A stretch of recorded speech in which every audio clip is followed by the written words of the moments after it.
दोस्तों नमस्कार, स्वागत है आपका 4 PM पर। मैं हूं आपके साथ अदिति।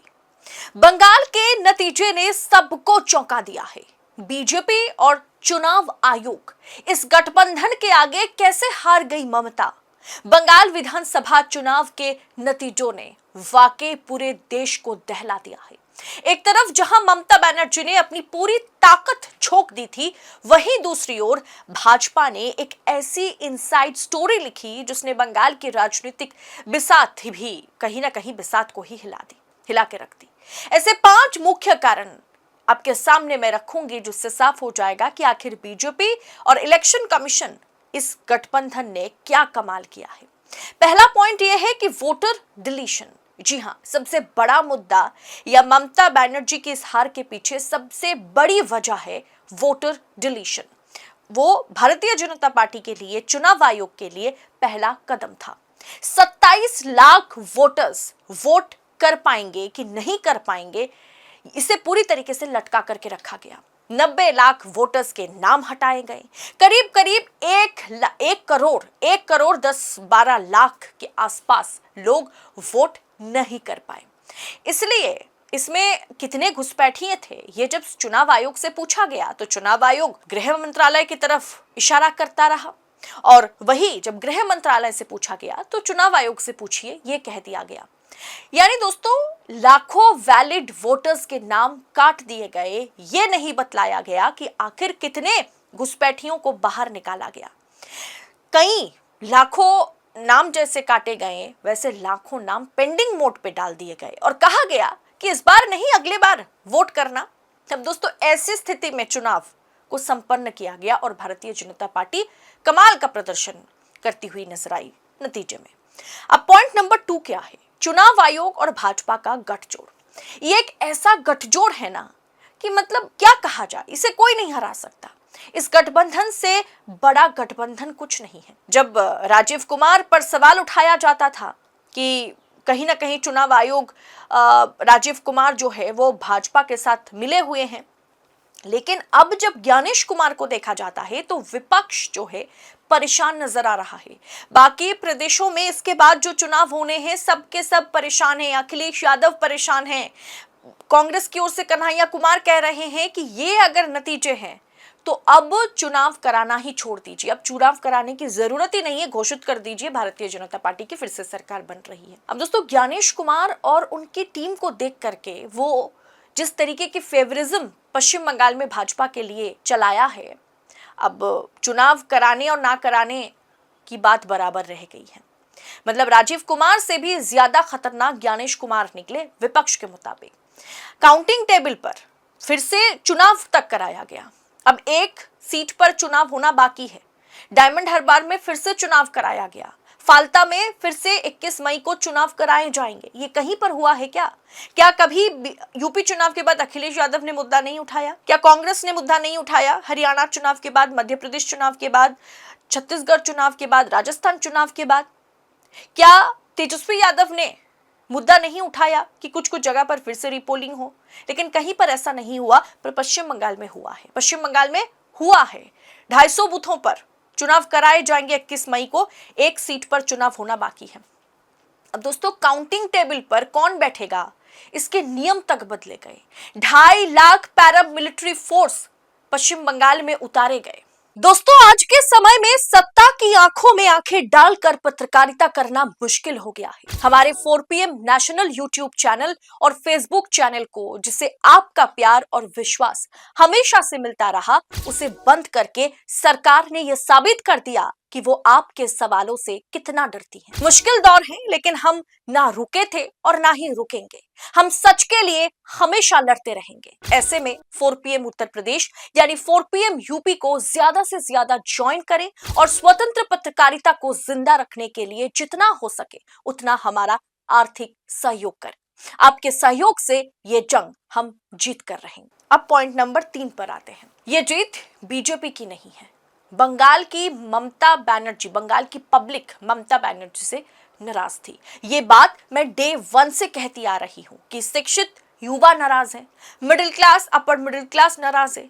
किसी को भी वो फ्री का 1,500 रुपए नहीं चाहिए, नौकरी चाहिए। पश्चिम बंगाल में जिस तरीके का करप्शन है, ममता बनर्जी पर वाकई कोई सवाल नहीं कर सकता, ममता बनर्जी पर कोई उंगली नहीं उठा सकता। वो वाकई बहुत ही सादा जिंदगी जीती है, लेकिन जो उनकी पूरी की पूरी कैबिनेट है, उनके जो मंत्री परिषद के लोग हैं, उन पर सवाल समय दर समय उठता रहा। एक समय तो ऐसा भी आया था कि ममता बनर्जी की पूरी कैबिनेट जेल में जाने लायक बन गए थे, लेकिन उस केस को फिलहाल के लिए रोका गया। सुप्रीम कोर्ट ने वर्डिक्ट पर स्टे लगाया है। कपिल सिब्बल के हजारों विनती के बाद 2024 इलेक्शन से पहले ये सब घटनाएं बाहर नहीं आती हैं, सिर्फ और सिर्फ ऊपर ऊपर बताया जाता है। वाकई ममता बनर्जी की राजनीति पर, ममता बनर्जी की लीडरशिप पर कोई सवाल नहीं कर सकता, लेकिन सिर्फ एक के बलबूते पर पार्टी नहीं चलती। जब पार्टी में करप्शन घुस जाए तो उसका खामियाजा मुखिया को भी भुगतना पड़ता है। दोस्तों, इसके अलावा है आरजीकर, वो डॉक्टर बिटिया के साथ जो हुआ था और ममता बनर्जी की सरकार हाथ पर हाथ धरे बैठी थी।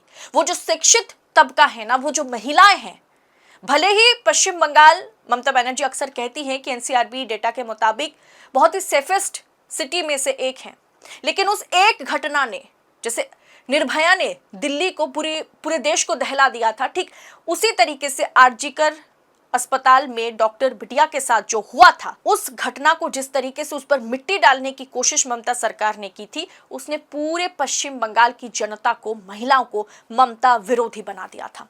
इस मुद्दे को हम नजरअंदाज नहीं कर सकते। ये सारी बातें आपको कोई नहीं बताएगा। या तो गोदी मीडिया कहेगा कि भारतीय जनता पार्टी ने क्या शानदार प्रदर्शन किया, भारतीय जनता पार्टी ने ये किया, वो किया। भारतीय जनता पार्टी ने चुनाव आयोग के इस्तेमाल के अलावा कुछ नहीं किया है। पश्चिम बंगाल की जनता, मैं लिख के देती हूं, उनके पास ममता बनर्जी को सत्ता से हटाना है या फिर ममता बनर्जी के लिए नाराजगी है, बहुत सारे इसके लिए मुद्दे हैं, लेकिन वो कोई कतई नहीं चाहते थे। पश्चिम बंगाल की जनता, पश्चिम बंगाल की पब्लिक ये नहीं चाहती थी कि भाजपा सत्ता में आए, क्योंकि उन्हें पता है भाजपा अगर सत्ता में आ गई तो किस तरीके से हिंदू मुसलमान होगा, जो पश्चिम बंगाल में आज तक नहीं हुआ है। वो पश्चिम बंगाल फिर से उसी दौर में लौट जाएगा जो स्थिति हमारी आजादी के समय में था, समय में बनी थी जो स्थिति। हम 1971 में लौट जाएंगे, जब बांग्लादेश आजाद हो रहा था, तो पश्चिम बंगाल में क्या घटनाएं घट रही थी, हम उस दौर में वापस चले जाएंगे। ये पश्चिम बंगाल की जनता को पता है। बंगाली पढ़े लिखे होते हैं, एजुकेटेड होते हैं, इंटेलेक्चुअल होते हैं, तो वो भाजपा को कतई नहीं चाहते थे, लेकिन ममता बनर्जी को सत्ता से हटाने के लिए उनके पास भाजपा के सिवाय कोई चारा नहीं था। तो भाजपा ने चुनाव आयोग के इस्तेमाल के सिवाय खुद कुछ बड़ा, मतलब नहीं, कुछ झंडे नहीं गाड़े हैं वहां पर। बीजेपी से कई गुना ज्यादा पॉपुलैरिटी, मोदी अमित शाह से कई गुना ज्यादा पॉपुलैरिटी वहां पे ममता बनर्जी की है। अब चौथे पॉइंट पर आते हैं। भाजपा का साइलेंट संगठन और बूथ मैनेजमेंट काफी अच्छा था। भाजपा की इस जीत के पीछे एक, आप कह सकते हैं कि एक वजह यह भी है कि संगठन बड़ा मजबूत है। भाजपा ने इस बार शोर शराबे से ज्यादा जमीनी स्तर पर काम किया है, जैसा उन्होंने बिहार में किया है। प्रत्येक बूथ पर जो है कि उन्होंने तमाम लीडर्स को मैदान में उतारा है। Bhajpa door to door campaign किया है और ममता बनर्जी के विरोध में, टीएमसी के विरोध में घर से घर तक उन्होंने, मतलब आवाज उठाने के लिए सबको आह्वान किया है। कैंडिडेट बहुत अच्छे उतारे, भाजपा ने बहुत अच्छे कैंडिडेट उतारे हैं।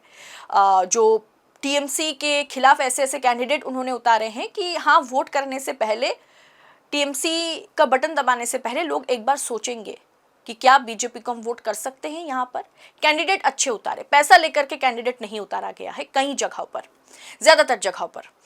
जबकि दोस्तों टीएमसी का संगठन, टीएमसी के भीतर भी ना कहीं प्रॉब्लम जो है वो ममता बनर्जी फेस कर रही थी, उस बात को कोई बाहर लाना नहीं चाहते थे।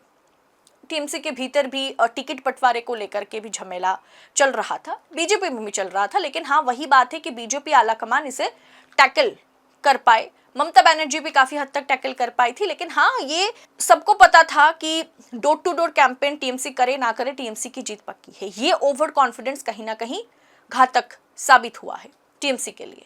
वहीं भारतीय जनता पार्टी टीएमसी के खिलाफ डोर टू डोर कैंपेन करके एक अलग, आप कह सकते हैं ना कि तमाम मुद्दे को भुना करके एक अलग माहौल बनाने में सक्षम हो पाई थी। इसके अलावा पांचवा पॉइंट ये है कि ध्रुवीकरण और अल्पसंख्यकों का बिखराव।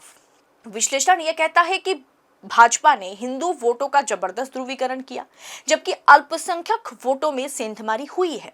चाहे आईएसएफ हो, चाहे अन्य छोटे दलों की बात की जाए, सारी डेटा आना तो अभी बाकी है। सारे डेटा आ जाने के बाद पता चलेगा कि मुस्लिम वोट कितना ज़्यादा या कितना कम इस बार टीएमसी के खाते में मुस्लिम वोटर्स गए हैं।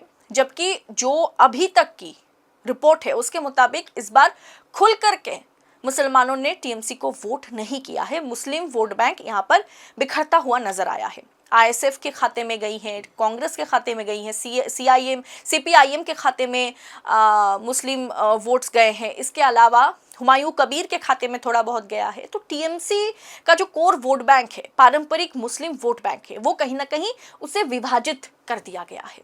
अब दोस्तों, कुल मिलाकर के देखा जाए, बहुत सारे फैक्टर्स इस बार पश्चिम बंगाल चुनाव में काम किया है, जिसके तहत पब्लिक की नाराजगी ममता बनर्जी सरकार के खिलाफ, भले ही उनके पास कोई दूसरा ऑप्शन ना रहे, इसीलिए उन्होंने भाजपा को चुना। और साथ में भारतीय जनता पार्टी और चुनाव आयोग का जो गठबंधन है, उसकी जितनी तारीफ की जाए उतनी कम है।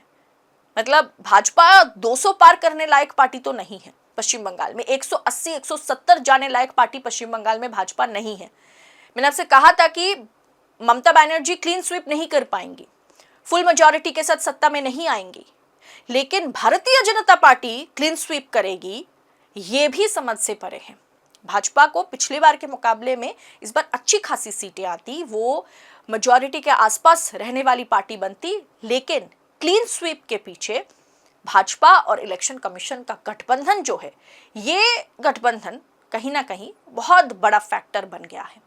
फिलहाल इस पूरी रिपोर्ट पर, पूरी एनालिसिस पर आपकी राय क्या है, कमेंट बॉक्स में हमें बताइएगा जरूर। ऐसी तमाम खबरों को यूं ही पाने के लिए 4 PM के साथ बने रहे। इस रिपोर्ट में इतना ही, बहुत जल्द होगी मुलाकात। बहुत बहुत शुक्रिया आपका। जय हिंद, जय भारत।